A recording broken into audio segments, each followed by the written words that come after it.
வானதி நாளைக்கான ப்ரிடிக்ஷன் பார்த்தலாம். விஜய் வெண்ணிலாவை கேட்ட ஒவ்வொரு கேள்வியும் கேட்குறக்கே செம்மையாக இருந்துச்சு. அண்ட் எந்த தைரியத்தில் வெண்ணிலா வந்து கல்யாண அரேஞ்ச்மெண்ட்ஸ் பண்ணிவிட்டு அங்கே போய் உட்காந்துருக்காங்கன்னு தெரியல. காவேரி விஜய் 2 பேரும் சேர்ந்து வெண்ணிலாவுக்கு சரியான பதிலடியாக கொடுத்து வெண்ணிலா கேரக்டரை கம்ப்ளீட்டாக க்ளோஸ் பண்ணணும்னு நினைக்கிறவங்க கண்டிப்பாக நம்ம வீடியோக்கு ஒரு லைக் பண்ணிக்கோங்க. காவேரி விஜய் கிட்ட சொல்லுவாங்க, இங்கே பாருங்கள் விஜய், நான் சொல்கிறேனேன்னு தப்பாக நினச்சிக்காதீங்க. உங்கள் சித்தி மேலே உங்களுக்கு பாசம் இருக்க தான் செய்யுது. அதுக்காக வந்துட்டு அஜயும் நீங்கள் ராகினி பண்ணுற எல்லாத்தையும் சகிச்சுக்கிட்டு அந்த வீட்டிலே இருக்க வச்சுட்டு இருந்தீங்கன்னா மேலும் மேலும் நம்மளுக்கு பிரச்சனை தான் வந்துட்டுருக்கு. இந்த பிரச்சனைகள்லாம் மெயின் காரணம் யாருன்னு தெரியுமா? ராகினி தானே. அது உங்களுக்கு ஆல்ரெடி தெரிஞ்சு தானே வந்துட்டு பசுபதியும் போய் வந்து திட்டிட்டு வந்திருக்கீங்க. ராகினியே அந்த வீட்டில் வச்சுட்ருக்கீங்க. இத்தனையும் பார்த்துக்கிட்டும் நீங்கள் அவளை அந்த வீட்டில் வச்சுருந்தீங்கன்னா இதுக்கு மேலே நம்மளால் ஒன்றுமே பண்ண முடியாது அப்படின்ற மாதிரி சொல்ல விஜய் உடனே யோசிப்பார். நீ சொல்கிறது கரெக்டு தான் காவேரி, நான் இந்த விஷயத்த முன்னாடியே பண்ணியிருக்கணும். பட் இவங்கெல்லாம் சேர்ந்து இந்த அளவுக்கு வெண்ணிலாவை தூண்டி விட்டு பிரச்சனை இந்த அளவுக்கு பெருசு பண்ணுவாங்கன்னு நான் நினைக்கவே இல்லை. இதெல்லாம் முன்னாடியே சுதாரிச்சிருந்தேன்னா அந்த ராகினியும் அஜயும் அன்னைக்கே வந்துட்டு சித்தி சித்தப்பா போகும்போதே அனுப்பிவிட்ருப்பேன். சரி பாவம், நான் அவனே சின்ன பையன், இப்போ தான் லைஃப்பை ஸ்டார்ட் பண்ணியிருக்கான், அவனுக்கும் ஏதாவது ஒரு நல்லது நடக்கணுமேங்கிறதுக்காக பொறுத்து போயிட்டு இருந்தேன். பட் இதெல்லாம் எனக்கே ஆப்பாயிடுச்சு பார்த்தியா. அந்த அஜயும் சரி ராகினியும் சரி முதல்ல அந்த வீட்டிலேருந்து நான் துரத்தி விட்டால் மட்டும்தான் இதுக்கு ஒரு நல்ல முடிவாக தெரியும் அப்படின்ற மாதிரி அவரும் கமிட் பண்ணுவார் காவேரி கிட்ட. இதெல்லாம் நீங்கள் எப்படி விஜய் சமாளிக்க போகிறீங்க? ஒரு பக்கம் வெண்ணிலாவோட பிரச்சனை, ஒரு பக்கம் அந்த பசுபதி அன்பு எல்லாரும் சேர்ந்து உங்களை கவுகறக்காக எல்லா பிளானும் பண்ணிக்கிட்டு இருக்காங்க. ஒரு பக்கம் ராகினி உள்ளுக்குள்ளேயே இருந்துட்டு உங்களுக்கு எதிராக எல்லாத்தையும் தூண்டி விட்டுட்ருக்கா. ஒரு பக்கம் இந்த மீடியா வந்துட்டு நம்மளை துரத்தி வந்து கேள்வியாக கேட்டு சாவடிச்சிட்டு இருக்காங்க. பத்தாவது குறைக்க எங்கள் அம்மாவோட டார்ச்சர் வேறு. எனக்கே ரொம்ப கஷ்டமாக இருக்குது விஜய். உங்கள் கூட வந்துட்டு பக்கத்திலே ஸ்ட்ரென்த்தாக இருக்கணும்னு எனக்கும் ஆசை தான். பட் எனக்கு என்ன பண்ணுறதுனே தெரியல. யாரையும் எதிர்த்து என்னால் நிற்கவும் முடியல.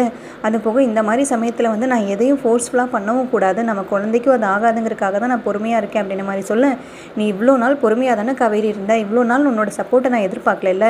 வெண்ணிலாவோட பிரச்சனை ஏன் பிரச்சனை, இதை சால்வ் பண்ண வேண்டியது என்னோட கடமை, என்னோட பொறுப்பு.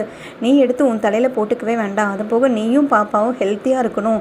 இதிலெல்லாம் மூக்க நுழைச்சிட்டு நீங்கள் உங்கள் ஹெல்த்தை ஸ்பாயில் பண்ணிக்கவே கூடாது. நான் எல்லாத்தையும் பார்த்துக்கிறேன் காவேரி. இவ்வளோ நாள் இதெல்லாமே சகிச்சு போனேனாம்மா, இந்த பிரச்சனையை சால்வ் பண்ண மாட்டேனா? இதெல்லாம் ஒரு முடிவுக்கு வரக்கான ஒரு நல்ல நேரம்னே நினச்சிக்கோ. அவள் கல்யாணம்னு சொல்லிட்டு எல்லா அரேஞ்ச்மெண்ட்ஸும் பண்ணிகிட்ருக்கால. இது எல்லாத்துக்கும் ஒரு முடிவு கூடிய சீக்கிரம் வரப்போகுது. நீயும் நானும் சேர்றதுக்கான ஒரு நல்ல நேரம் உருவாயிடுச்சுன்னு நினச்சிக்கலாம்.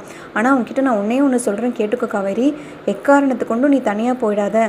ஒருவேளை நான் வந்து உங்கள் அம்மா வீட்டில் உன்னை விட்டுட்டு நான் அங்கே போகிறேன், போய் எல்லாத்தையும் ஃபேஸ் பண்ணுறேன், ப்ராப்ளம் எல்லாம் சால்வ் பண்ணுறேன்னா ஒருவேளை அந்த பசுபதியோ இல்லை அன்போ வெண்ணிலாவோட மாமாவோ யாராவது ஏதாவது சேர்ந்து உன்கிட்ட பேச ட்ரை பண்ணாலோ இல்லை வந்து உன்னை தனியாக இது கூப்பிட்டாங்கன்னா எக்காரணத்து கொண்டும் யாரையும் நம்பி நீ அவங்க கூட போயிடாத. சப்போஸ் எனக்கு ஏதாவது ஆயிடுச்சுன்னு சொல்லி அவங்க பிளாக்மெயில் பண்ணி கூப்பிட்டா கூட நீ போயிடவே கூடாது.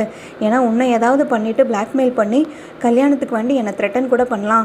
எது வேணுனாலும் நடக்கலாம். ரொம்ப சீப்பான மைண்டு உள்ளவங்க அவங்கெல்லாம். அதுவும் அந்த பசுபதி சொல்லவே வேண்டாம். ஆல்ரெடி வந்து நிவீனை கடத்தி வச்சுக்கிட்டு உன்னையும் கடத்தி வச்சுட்டு அந்த ராகினி களத்தில் தாலி கட்டுறதுக்காக அவன் பிளாக்மெயில் பண்ணது ஞாபகம் இருக்கா? எனக்கு இப்போ அந்த இன்சிடென்ட் தான் ஞாபகம் வருது. எக்காரணத்து கொண்டு நீ வெளியிலே வந்துடக்கூடாது. நம்ம பாப்பாக்கும் சரியில்லை, உனக்கும் சரியில்லை. நீ ரொம்ப கேர்ஃபுல்லாக இருக்கணும். என் பாப்பா ஹெல்த்தியாக நல்லபடியாக பிறந்து வெளியில் வரணும். அதுக்காக நீ எல்லாத்தையும் கொஞ்ச நேரம் வந்து சகிச்சுக்கிட்டு தான் போயாகணும். இதெல்லாம் கொஞ்ச நாள் தான் காவேரி, நான் எல்லாத்தையும் சால்வ் பண்ணிடுவேன். கூடிய சீக்கிரம் அதெல்லாம் நடக்க தான் போகுது அப்படின்ன மாதிரி சொல்ல, சரிங்க விஜய் அப்படின்ன மாதிரி காவேரியே சொல்லுவாங்க. வீட்டுக்கு உடனே போய் ராகினிக்கிட்டையும் அஜய்கிட்டையும் சரி, இதுக்கு மேலே உன் பொண்டாட்டி வந்து ஒரு செகண்ட் கூட என் வீட்டில் இருக்கக்கூடாது. ஏண்டா உனக்காகலாம் நான் எவ்வளோலாம் பண்ணியிருப்பேன். உனக்காக நான் ஏதாவது துரோகம் பண்ணியிருக்கேனா? நான் உன்னை கூட பிறந்த தம்பி மாதிரி தானே பார்த்தேன். சித்தியை நான் அம்மா மாதிரி தானே பார்த்தேன். ஏன்டா எனக்கு மட்டும் நீங்கள் இப்படிலாம் துரோகம் நினைக்கிறீங்க, நான் நல்லா இருக்கக்கூடாதுன்னு நினைக்கிறீங்க அப்படின்ற மாதிரி கேட்க உடனே தாத்தாவும் பாட்டியும் அஜய் திட்ட ஆரம்பிச்சிருவாங்க. ஆமாம் அஜய், நீ எல்லாம் ஒரு நல்ல பையனாடா. எங்கள் குடும்பத்தில் பிறந்த பையன்தானா நீ? விஜய் எப்படியெல்லாம் இருக்கான்? அஜய் உனக்கு மட்டும் ஏன்டா புத்தி இவ்வளோ கீழ்த்தரமாக போயிட்டுருக்கு? அண்ணனே நல்லா இருக்கக்கூடாதுன்னு நினைக்கிற. அப்படியெல்லாம் நினச்சி நீ என்னத்தை சாதிச்சிட போகிற? அவன் சொல்கிற மாதிரி அவன் சின்ன வயசுலேருந்து உன்னை எப்படிலாம் பார்த்துக்கிட்டான் தெரியுமா? சொந்த தம்பி மாதிரி தானே பார்த்துக்கிட்டான். உனக்காக எவ்வளவோ விட்டு கொடுத்துருக்கான். ஏன் இந்த வீட்டுக்கே நீ ராஜா மாதிரி தான் இருந்திருக்கே. அவன் ஏதோ ஒரு மாதிரி தான் ஒரு மூலையில் இருந்துட்டு இருந்திருக்கான். இப்போ அவன் காவேரி கல்யாணம் பண்ணி சந்தோஷமாக இருக்கிறதுல உங்களுக்கெல்லாம் என்னடா பிரச்சனை? அந்த பசுபதிக்கும் காவேரி குடும்பத்துக்கும் ஏதாவது பிரச்சனை, அவன் ஏதோ பண்ணிட்டு போய் தொலைகிறான். பட் அவன் கூட சேர்ந்து நீ ஏன்டா இதெல்லாம் பண்ணிக்கிட்டு இருக்க அப்படின்ற மாதிரி கேட்க அஜய் சொல்லுவான், நான்லாம் எதுவும் ஒன்றும் பண்ணல தாத்தா, நான்லாம் எதுவுமே பண்ணல பாட்டி அப்படின்ற மாதிரி சொல்ல, அஜய் வாயை மூடு. நீ எல்லாம் எப்பேற்பட்ட ஆளுன்னு எனக்கு நல்லாவே தெரியும் அப்படின்ற மாதிரி விஜய் சொல்லிட்டு, இதுக்கு மேலே நீங்கள் 2 பேரும் இந்த வீட்டில் இருக்கவே கூடாது. அஜய் நீ இருந்தால் கூட பரவாயில்ல, உன் ஒய்ஃப் வந்து இந்த வீட்டில் ஒரு நாள் கூட இருக்கக்கூடாது. எனக்கு எதிராக எல்லாத்தையும் தூண்டி விட்டு எல்லாமே பண்ணுறது பசுபதியும் இந்த ராகினி மட்டும்தான். ஸோ இவங்களவே நான் கூடவே வச்சுட்டு எனக்கே நான் குழி பறிக்கிறதுக்கு தயாராக கிடையாது. முதல்ல கூட்டிகிட்டு வெளியே போ அப்படின்ற மாதிரி சொல்ல அஜய் வந்து ராகினி இழுத்துட்டு போயிடுவார். ராகினி அப்போது நான் இங்கேருந்து வரமாட்டேன், நான் உன் கூட வந்து சின்ன வீட்டிலலாம் வந்து கஷ்டப்பட முடியாது, நான் இங்கே தான் இருப்பேன் அப்படின்ற மாதிரி சொல்ல அஜய் இருந்துட்டு சொல்லுவா, அஜய் இது என் வீடே கிடையாது, முதல்ல என் கூட கிளம்பி வா ராகினி, நம்ம வெளியில் போயிடலாம். இங்கே கொஞ்ச நேரம் நின்றுட்டே இருந்தால் அவன் அடுத்தது என்ன பண்ணுவான்னு எனக்கே தெரியாது, அடி வாங்க போகிறது நான் தான் அப்படின்ற மாதிரி மனசுக்குள்ளே நினச்சிட்டு ராகினியை பிடிச்சி இழுத்துட்டு போயிடுவார். அதுக்கப்புறம் பார்த்தீங்கன்னா ராகினி பசுபதிக்கு உடனே கால் பண்ணி சொல்லுவார், அப்பா அந்த விஜய் ஓவராக திமிராக பண்ணிக்கிட்டு இருக்கான்ப்பா, அந்த வீட்டிலேருந்து என்னையும் அஜயும் துரத்தி விட்டுட்டான், இதுக்கு மேலே அந்த வீட்டு படிவாசலே என்னை மிதிக்கக்கூடாதுன்னு சொல்லிட்டான்.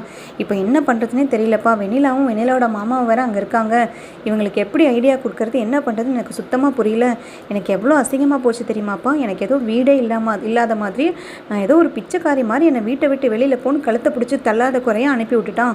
அவனுக்கு எவ்வளோ திமிருப்பான், நம்ம எவ்வளோ வசதியானவங்கன்னு அவனுக்கு தெரியும் தானே அப்படின்ற மாதிரி சொல்ல, இதெல்லாம் அவன் ஒரு கோவத்தில் பண்ணுறாமா, அவனுக்கு அதுக்கு கூட அர்த்தம் புரியலையா, அவனுக்கு வெறி என்ன பண்ணுறதுன்னு தெரியாமல் ஏதோ பண்ணிக்கிட்டு இருக்கான். அவன் என்ன பண்ணாலும் சரி, காவேரியும் அவனுக்கும் இருக்கிற பிரச்சனையை அதிகமாக தூண்டி விட வேண்டியதும் விஜய்க்கும் காவேரி வெண்ணிலாவுக்கும் கல்யாணம் பண்ணி வைக்க வேண்டியதும் நம்மளோட பொறுப்பு. அதை எப்படி சிறப்பாக நடத்தணுமோ நம்ம நடத்திக்கலாம், நீ எதுவும் கவலைப்படாத, இதெல்லாம் நினச்சி கவலைப்படாத, வெண்ணிலாவுக்கும் விஜய்க்கும் கல்யாணம் ஆக போகுதுங்கிறத நினச்சி சந்தோஷப்படு அப்படின்னு மாதிரி சொல்ல உடனே ராகினி கூலாயிருவாங்க. எதுக்கும் நான் வெண்ணிலாவை அனுப்பி விட்றேன்ப்பா, ட்விஸ்ட் பண்ணி விட்டு கொஞ்சம் பிரைன் வாஷ் பண்ணி விட்டு விஜய்கிட்ட போய் டென்ஷன் பண்ண சொல்லி அனுப்பி விட்றேன், அதுக்கப்புறம் விஜயோட ரியாக்ஷன் என்னங்கிறத பார்க்கலாம், அவன் மட்டும் நிம்மதியாக இருக்கலாமா, காவேரி கூட ரொமான்ஸ் பண்ணிக்கிட்டு அவன் மட்டும் ஜாலியாக இருக்க பார்க்கலாம் அப்படின்ற மாதிரி பிளான் பண்ணிவிட்டு வெண்ணிலா கிட்ட போய் ராகினி ஆஸ் யூஷுவல் நல்லா பிரைன் வாஷ் பண்ணி விஜயை போய் பார்த்து நீ நல்லா கேள்வி கேளு, அவன் என்ன சொல்கிறாங்க அதை மட்டும் கேளு, கல்யாண அரேஞ்ச்மெண்ட்ஸ் எல்லாம் நடக்குதுன்னு சொல்லிட்டு வான்னு சொல்ல அதே மாதிரி வெண்ணிலாவும் போவாங்க.